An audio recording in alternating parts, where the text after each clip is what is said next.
Welcome. Today's video is more of a rant. I'm not actually going to be making coffee today, but I just want to talk about something as someone who makes espresso, who really enjoys it. And I'm no expert, but I'm just a guy who loves making espresso and learning about it.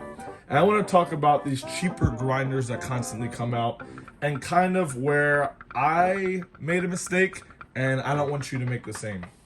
So this is the Turn SD40 version 2. Now I got it for $200 about 10 months ago.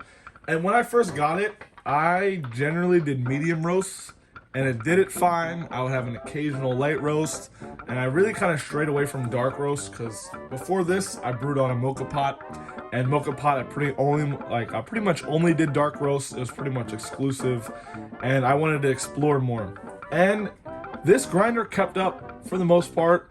A lot of times I made mistakes and it was probably my fault since I was new to making espresso. But now as I've gotten a lot more into it, I kind of see the mistake I made with going for a cheaper grinder. As time has gone on and I started to use more darker roasts, which are oily, this grinder just cannot keep up with light roasts, and even like light medium roasts it struggles with. Medium it does decent job for the most part, and dark roast it does a fantastic job. And I like to say, like, I clean this grinder, I would say about once a month. Like, I maintain it well. Could I maintain it better? Probably, but I don't neglect it super hard. And it's only been about 10 months, and I'll just show you what I have on my coffee setup today. This is a light roast, Good Brothers. It's a co-ferment, delicious coffee. This is a pretty dark roast, also Good Brothers coffee, a Neapolitan blend. It's like a 80-20 Arabica to Robusta blend. This is a single origin Guatemalan. This is like a light medium roast, so it's more so on the lighter side of medium, but still medium nonetheless. And this is like a medium dark.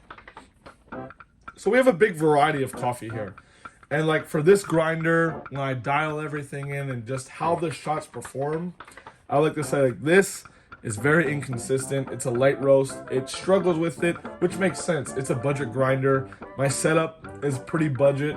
We have a budget grinder. We have like the Budget King espresso machine, the Me Coffee Apex, or the Turin Legato. It has many different names. But this dark roast, it does fantastic. I never have a problem with dark roast. I get a lot of Neapolitan blends, whether it's from Mr. Espresso up in Oakland or Good Brothers Coffee. It's kind of my favorite blend of espresso. Then when we do things like this that are single origin, more on the light side, whether it's light medium or light roast, just like this one, it's a light medium. It's definitely more consistent than this like traditional light roast, but it still is pretty inconsistent and sometimes it just does not do what I need it to do. Then we come to like a medium dark, and it definitely does better than these two, but it's still nowhere near as good as this. And basically what I'm trying to get at is when you're investing in an espresso setup, I think for me, I'm one of those people where I'm very impulsive and I kind of want to just get into it. So at the time I had a budget and I got the Gaggia Classic and I got this grinder at the same time. So that was about $750 total after taxes and everything. And that's what I could afford. But if I could go back in time, I would invest maybe like $500 into a grinder. And I think that extra, this is $200, that extra few $100s would go a long way just to really make sure that you're learning and you're able to do things and you're able to explore. Because for me, coffee is a hobby. And I love coffee because it's so deep. There's so much to learn. There's so many variables at play. Timing, where the coffee's grown, what altitude is grown, how old it is, dialing it in, the temperature you're brewing it at, how you do your puck prep. There's many more things that go into it as well. But I love learning about it. I'm no expert, like I've said, but it's just something I really enjoy. And if I could go back in time, I would really invest in a better grinder. Now, the espresso machine, everybody wants the best espresso machine, and everyone really is always looking at espresso machines. But I think the grinder is the most important, and I think it's pretty unanimous. But like for me, what my pivot now is, I just got a easy espresso hand grinder. They are some of the best hand grinders on the market, and I just ordered the J Ultra and it will come tomorrow. And basically what I'm gonna do with that is I'm continue gonna do dark roast on here, especially because the oil kind of gets stuck in the grinder, and this does a great job with dark roasts already. But when it comes to these medium and light roasts, I'm gonna start using my hand grinder more, because I'm pretty much only doing, let's say, I don't know, 1 to 2 shots a day, a single shot and then a double shot. So even though hand grinding can be a little tedious, it's definitely worth it for the overall experience. And I hand grind for my mocha pot, so I'm used to it. I did that for about a year and I didn't really mind it. And now I'm getting a really high quality grinder. The hand grinder I got before was like a Hario. I actually still have it. Let's see. This is what it was. I have the handle somewhere else, and you can see I dropped it. It has a little crack. And this was like 20 or 30 bucks.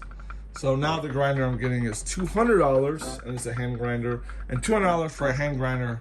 The grind quality from all the research I've done when it comes to like a step grinder, a stepless grinder, like this that's automatic, you know, it's the same quality as like $1,000 grinder, and you get it for much cheaper, and there's a lot more labor involved, but the overall quality is unparalleled. So that's kind of what my rant is all about, is when you are investing in your espresso setup or you're looking to upgrade. I know everyone wants to go for a new machine, they want to go for more and more gadgets, but I think the most important things are the lovely coffees that we get from any of these roasteries or whoever your favorite roastery is, and then the grinder. And I know that's pretty, you know, well known, but just coming from my experience as, you know, someone who makes coffee daily, I like to post coffee content and talk about coffee. If I could go back in time, this is the biggest thing I would invest in and correct about my espresso journey and my coffee making journey. So hope you guys enjoyed the video. Tell me what you think. Tell me about some grinders you're looking into and what you're looking forward to, and what your next upgrade for your espresso or coffee setup at home is. Thank you for watching, and I'll see you next time.